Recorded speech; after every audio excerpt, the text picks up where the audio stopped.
Ratio of radius of gyration of circular disc about a tangential axis in the plane of the disc of disc, यानी कि ratio बताना है radius of gyration का circular disc about a tangential axis in the plane of the disc, यानी कि इस case में ये डिस्क है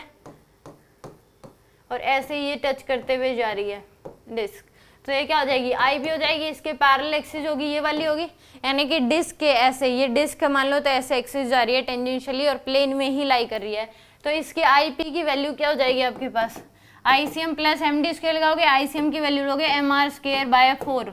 प्लस में MR स्क्वायर, तो कितना जाएगा 5/4 MR स्क्वायर, तो रेडियस ऑफ गायरेशन K से इक्वेट MR K स्क्वायर से इक्वेट कर दो इसको 5/4 MR स्क्वायर को, तो M से M कैंसिल, तो K की वैल्यू क्या हो जाएगी 5√5/2 इंटू में R, ये आ जाएगी K की वैल्यू फर्स्ट केस में। सेकंड केस में बोला है circular ring of same radius and mass about tangential axis in the plane of the ring. अब क्या है रिंग है,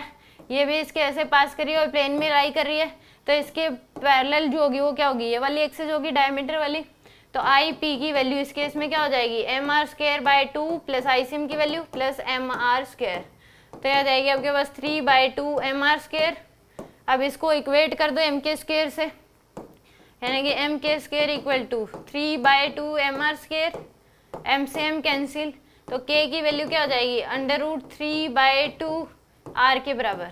अब दोनों का रेशियो ले लो, तो यानी कि √5/2 R, इसको रेसिप्रोकल करके लिख लो √2 डिवाइड बाय में √3, तो में R से R कैंसिल,